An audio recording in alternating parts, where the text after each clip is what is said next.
Amara's law is a thing, which is that new technologies tend to be overestimated in the short term and underestimated in the long term. So it's possible that there'll be some Web3 stuff that's like mystifying and everybody uses it and is amazing in 50 years, but I don't know what it would be. It's not going to be VR goggles or Google Glass. You remember Google Glass? Like, fuck that shit. There's this tendency people have to assume that when a computer is involved, everything is exponential. What they miss is that there's something that looks exponential but is not exponential, and that thing is an S-curve.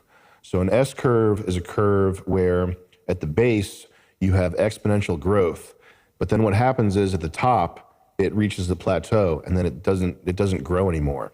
So that's like saturation of mobile phone users. If you see the mobile device ownership growing exponentially and you say to yourself, my God, this Apple stock is taking over the world, I have to get in. What you don't realize is that once there are more phones than there are people, which is now the case, the mobile wave is over. What made Apple stock so valuable is that it dematerialized material things. So you have maps. What does maps dematerialize? It dematerializes physical maps. So the company Rand McNally, whatever Rand McNally's stock was worth in 1990, all that value gets subsumed by Apple stock. You know, Netflix, you don't rent videos anymore. There's no physical videos. And the Netflix assembly pipeline even dematerialized Hollywood. There's no movie studios and there are no good movies being made. And there never will be ever again because even the content creation stream has been dematerialized. But Apple, you have maps, you have calendar, you have all these things and all these other companies. In the 90s, it would have been other companies making physical things that you would have had to have in your house or your car or whatever, but now those physical things have been vaporized and absorbed into the cloud, and they function synergistically.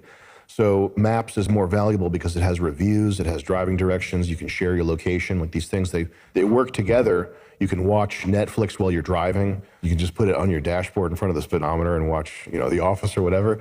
So they work together. Who the fuck is texting me?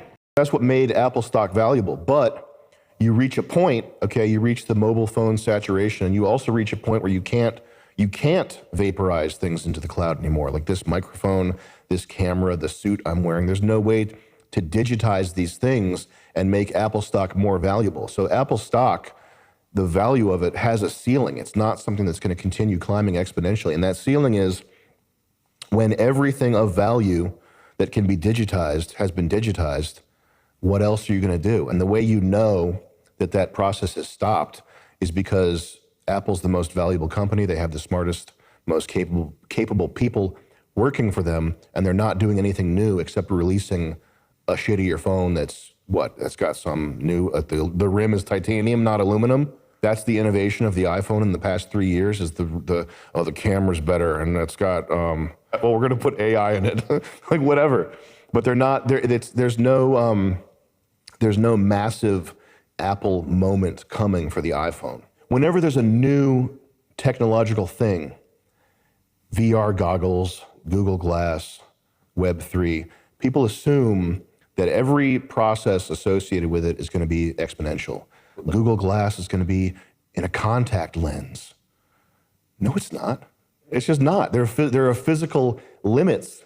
And one of those physical limits is if you want a UI over everything, you're going to have to be wearing something that makes you look like a faggot. And people don't want that. The ear pods are bad enough, and they give you brain cancer too. Those wireless headphones that everybody's wearing, stop wearing those. You look like a moron, first of all. Second of all, they're giving you brain cancer. You're a moron giving yourself brain cancer. Why didn't you tell me this earlier? I drive in mine. I told you. Oh man, I've got the wireless ones. Driving a Ford Ranger with headphones on, that's so good. Why did you say it like that? It's just so classic, bro. They are in transparency mode. I can hear through them. You can actually hear better with the transparency. I can hear better. Anytime you hear wireless, just think cancer. Fudge. And your phone, you should keep I don't tell people this in person because it sounds gay, but get your phone away from your balls immediately. You guys rocking with the phone in your nuts all day, you're gonna get ball cancer. Get a fanny pack. Get a fanny pack. And the fall off of wireless radiation is inverse square, I think, which means that if you take your phone and you move it 2 feet away, you are like greatly reducing the effect that it has on your whole shit. So if you're sleeping, it does make a difference if the phone is here next to your head or like out of arm's reach. That does make a difference. Get your phone even 2 feet away from you while you're working or whatever. It's good. That exponential versus S-curve type thing, that's one assumption that people make. And the other assumption is like assuming that people even want this crap, which is a similar type of fallacy. You're assuming that people even want a GUI in their vision all day with notifications, which to anybody that's not an NPC, that's like hell. Imagine having a Facebook little dot, even if it's just a tiny, like barely visible red dot in the corner of your vision all day, letting you know that you have a Facebook notification. To anybody who has the least bit of sensitivity and awareness, that is like hell. You would get used to it too, so like you wouldn't even register it, and so it would have to flash or do some sort of like looped animation to constantly grab your attention. Yes. I like how the innovations of Apple is like, we have Apple glasses. This new innovation makes them look less gay and retarded and big. That's all they could do is try to make it invisible. The innovation for all these companies is how can we get more user attention? That drive, it's so at odds with goodness that it's not sustainable in my opinion. That's why I'm bearish on Web3. I actually don't think you need more than a web browser and a desktop, and maybe in some situations a laptop. You don't need to be able to access the entirety of human knowledge and let everybody that's trying to like fuck with you and contact you in your sideline at all times. You're gonna get a notification from a debt collector on your Google Glass. Kill yourself. Fast. Find the fastest way to kill yourself and do it, if that's what you think is good.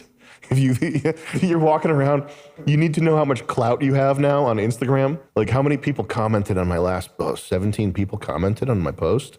Cool. Yo, kill yourself. Yo.